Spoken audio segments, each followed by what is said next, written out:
Hello, welcome to Space Engineers. This is my first Let's Play, so hopefully there's going to be lots in this series and see how it goes from here and what all this world has to offer. This is the exploration mode, just got added to the game 2 days ago, and so now we're going to see what it's going to be like to explore the universe. Okay, here we go. So I started out in the rescue ship, and as usual, it's pretty trashed. And memory serves, there's no power in this thing, so we're going to want to turn this off to conserve energy.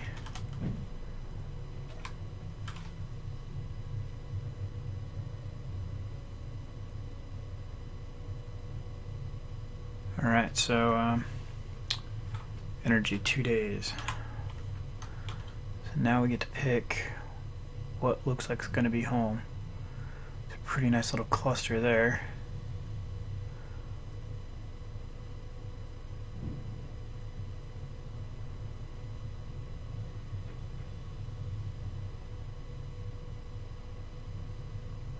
Man, it would suck to pick one of these and then not have uranium on it. You need uranium for fuel, for those of you who haven't played this before. So in the bottom right hand corner, you'll see power usage 0.23%, and then from the bottom you have 2 days left of fuel time, and that's just sitting here idle. So I'm thinking, since that's the closest spot, we'll go build over here. 16 minutes of fuel time. Wow.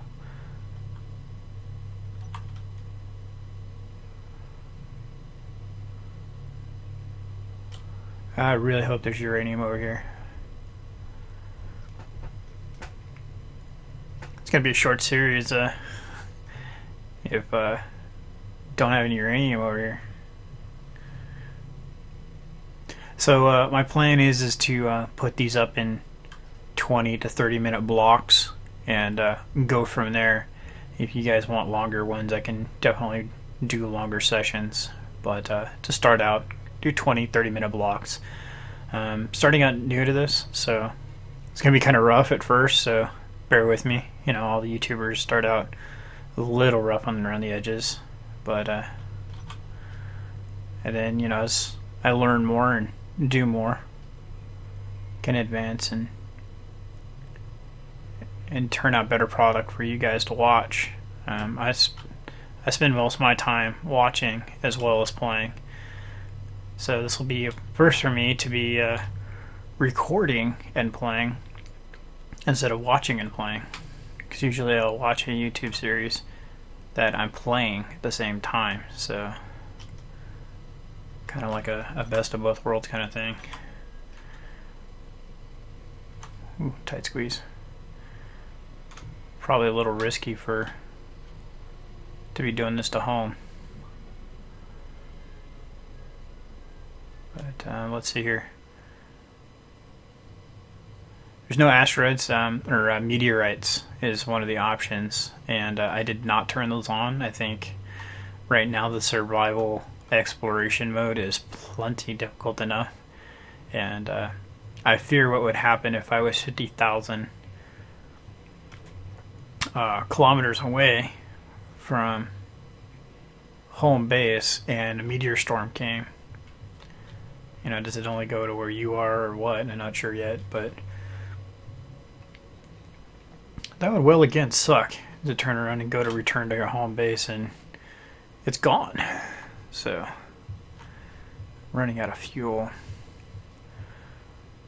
You really need to find a spot and call it good. I think it's gonna be right over here.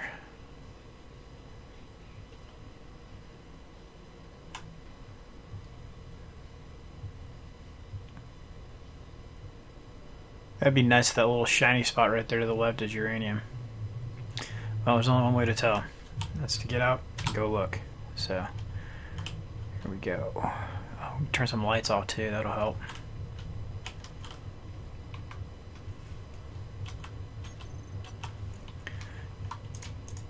Need these on. I can see in the dark, kind of.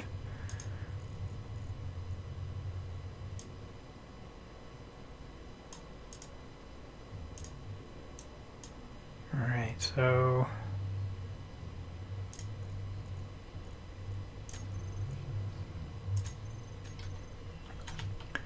Alright, so we're going to equip our tools here.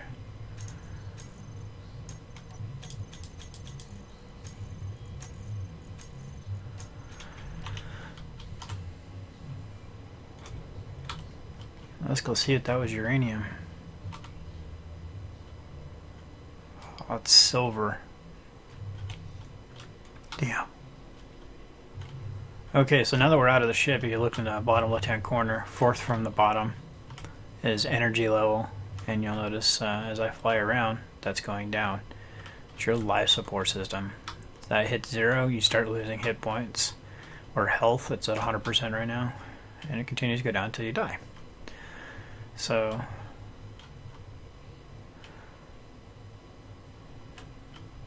then you spawn in a medical room, and there's one on that ship.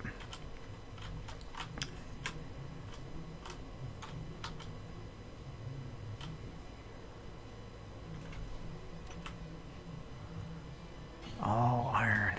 It's great when we're building stuff, but at the beginning there's one thing you need. Only one thing, and that's uranium.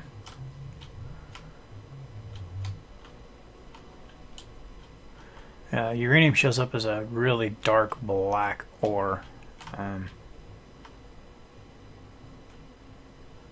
There's one of those cargo ships.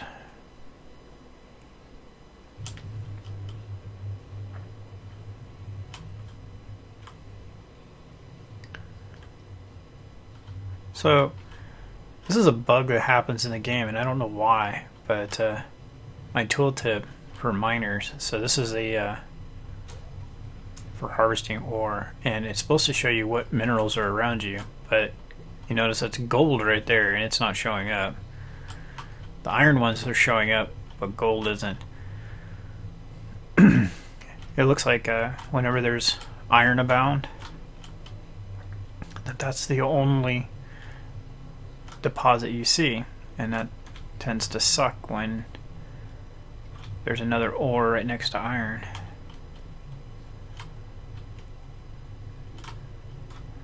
So this should be iron as well. Yeah. And wow, looks like this is going to be a short series, as I was saying, because I picked the wrong rock. 80%. I'm gonna take a chance, come out here.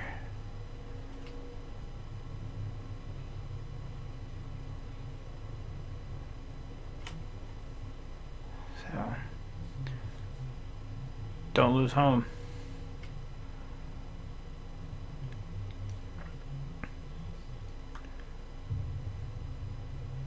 So the reason I'm flying out here instead of taking my ship is because my ship has so little fuel that I might not make it. I might need to pick a different direction if this rock doesn't have uranium.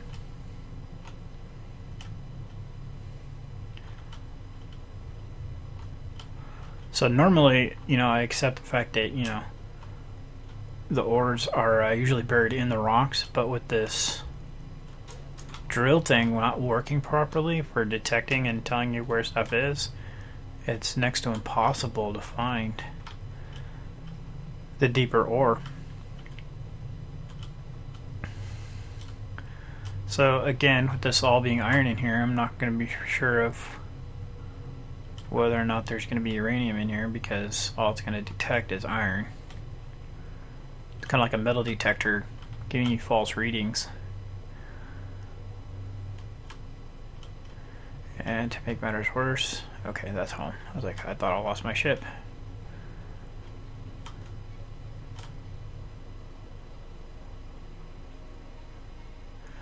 Those have uranium on them, but red means hostile, so I could fly over there and it'd shoot me in a heartbeat, and that would suck. So inertial dampeners, what they are is you have a little jetpack, see those little blue flames, and if they're turned off, your inertia carries you forward. So I'm looking this direction, but flying that direction. So inertial dampeners allow you to travel in space where you can conserve energy. So then you get where you're going, you turn them back on, and see if those little thrusters come on and stop you. Pretty cool like that. So, man, that's a cool shape over there. All these new formations. This procedurally generated world. Minecraft has really changed the way everybody plays these games now. And makes them, for that matter. When this game came out, this was one of the things that everybody was like, I was like, well, how come it's not procedurally generated? And now it is, and it's like, wow, it's a completely different game. And all that because of Minecraft. So, alright. Yes, I know, temporary ship. Okay. Where'd that cool looking one go?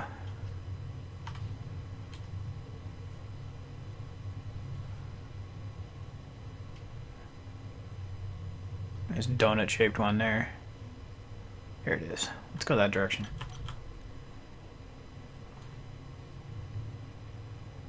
Alright.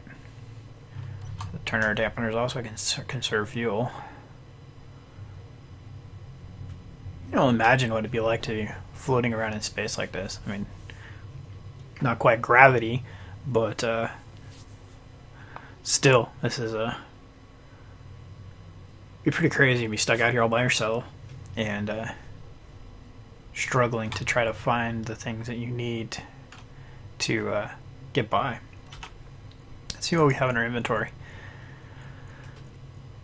Whoa, half a kilogram of uranium. That's it. Wow, nothing. So what ends up happening while we're floating here along, give it a little bit more thrust to get there a little bit quicker. So you have a refinery, like so, and you put raw ores in here and it turns it into ingots. And the ingots for uranium look like uranium rods. And each ore is different.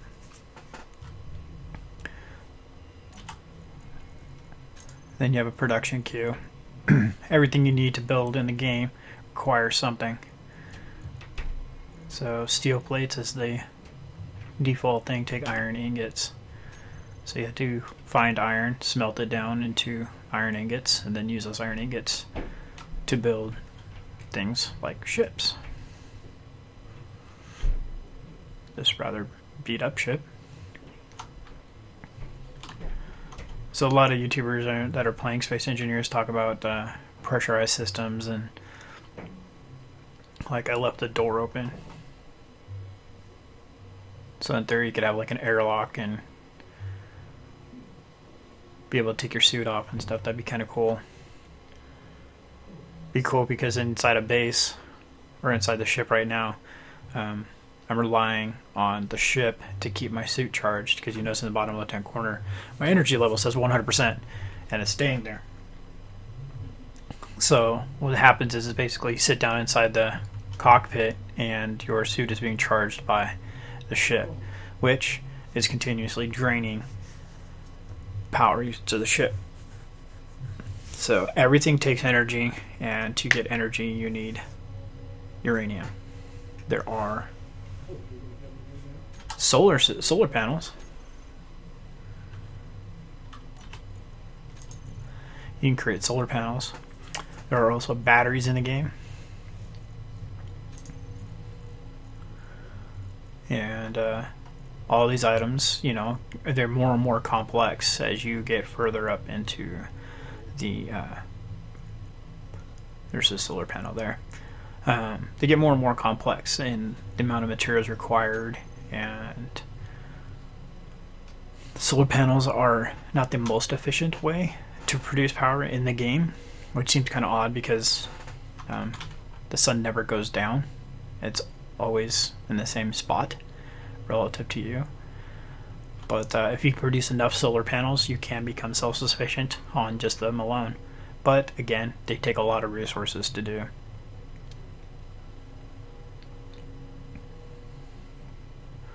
Looks like something ate a planet. There's a little ball just sitting there. And they're just procedurally generated worlds are pretty amazing. It's it's interesting to see what a game can just randomly come up with. And I saw one the other day. It was like off in the distance, like that one there to the just right in front of the ship. It was way out there in the distance, and it looked like a Homer Simpson holding a can of Duff beer. It was just insane. I just saw that and I was like, oh my god, it looks like Homer. It had gold on the face and everything. It was pretty entertaining. So here we go. Lots more iron. Gonna take a stop here and see what we can find. Hopefully, like I've been saying, just a touch of uranium. That would just be fantastic. Just a little bit.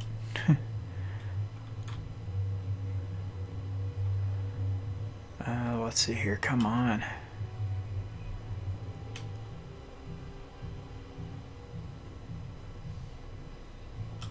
I'm not gonna be greedy. Just a little bit would do.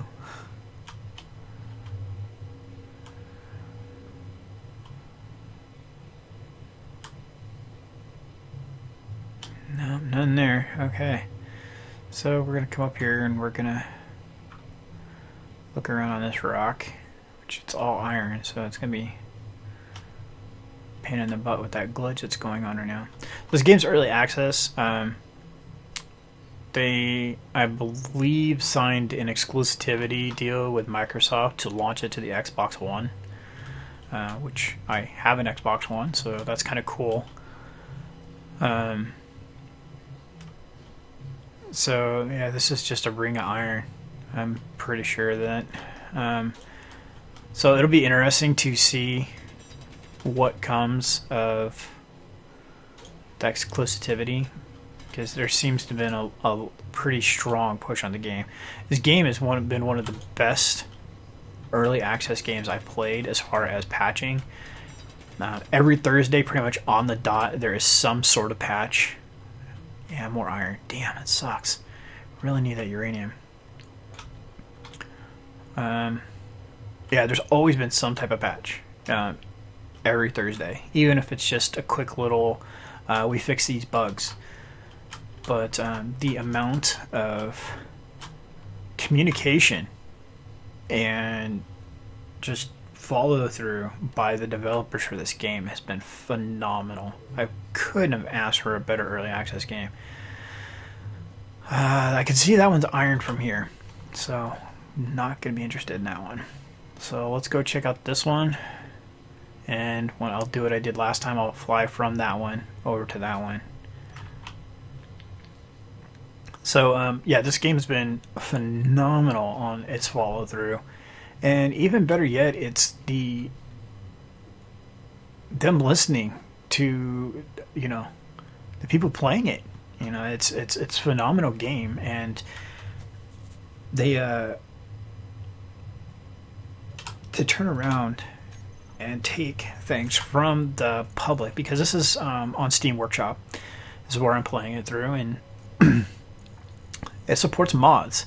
So this right here was a mod, and the developers realized that everybody's using it, and the guy who did it did such a phenomenal job.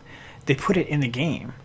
They gave him total credit for it in the patch notes and everything, so everybody got to see who it was and everything. And it's not just once they've done this. One of my favorite YouTubers, Ectosage, Video Sage, he's got several mods out, and they're phenomenal, and he constantly gets credit in Keen Software's little patch videos. You know, I've seen his name and moths get splashed up there like 2 or 3 times already. So, it's really cool to call out and give credit to people that are in the development community, especially as a early development game. So with that, the exploration mode, what we're experiencing now, just flying off into empty space, there are space stations and cargo ships and all kinds of stuff just randomly generated throughout the world. And those creations are from players. Players submitted them. Keen Software looked them over and said, yep, that looks good. And so I'll be coming across player-created content, which is phenomenal. And it'll be, from what it looks like, it's going to be that'll be a procedural thing. Procedurally generated material from players. So, yeah, it's phenomenal stuff. So it looks like we're gonna barely just make it to this rock in time before the episode to end, and I really wanted to get some uranium before in the first episode. Got a few minutes here left. Powering up. You notice in the top right my speed going up. So the max speed on a ship is 104 meters per second. The max speed of a person is 114. A lot of people find that weird that a person can travel faster than a ship, but trust me, your ship gets away from you. You're grateful that you can travel faster than it. Not by a lot, but enough to where you can catch up to it. And that's pretty important. It's like, like right now, if I jumped out of this, see, like right now, I'm not in the seat. If this thing took off, then I wouldn't be able to catch back up to it again, and then I would be without a ship. It would be that would be like Gravity, the movie, just completely hosed, floating in space, just waiting for some random piece of debris to snag me, so I can try to find my way back home. So without on this little tugboat here that we're flying on, without a assembler or refinery, you're kind of hosed. This game is really reliant on them. Oh, there's a kind of that Homer-looking one that I was telling you guys about earlier. It's got a little head and body, but it was a lot closer, so it had a lot more definition to it. So without the refinery and assembler, you're kind of hosed. This isn't like Minecraft where you can go punch trees and start building from there. I play a lot of 7 Days to Die, and that has that punch a tree thing in vain, in like Minecraft. Oh, what's this? My light was on. Damn. Oh, it's just really dark rock. But there's a point in even 7 Days to Die to where if you don't have a forge, you can't create stuff, and you get kind of stuck using stone axes and stuff. You don't get that option in this game. It's pretty much you haul stuff back and turn it into things, and that's that. Man, this is...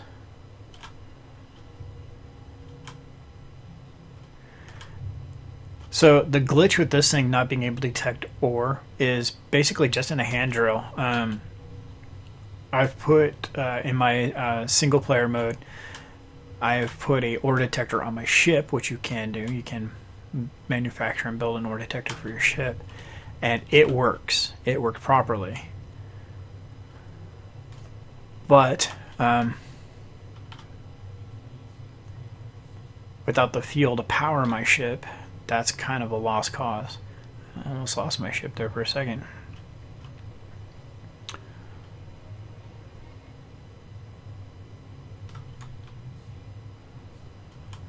It's kind of one of those catch-22s, damned if you do, damned if you don't, whether or not about doing something like putting an ore detector on this. it'd be kind of hard to do because one, that would take more energy, and to refine the materials that I need would take more energy that right now the ship doesn't really have. Oh. This is probably the worst bug, or not bug, I would say feature in the game, is this door, is getting through the door. Okay, so we're gonna call it here. Climbing in the cockpit, and we'll see you next time.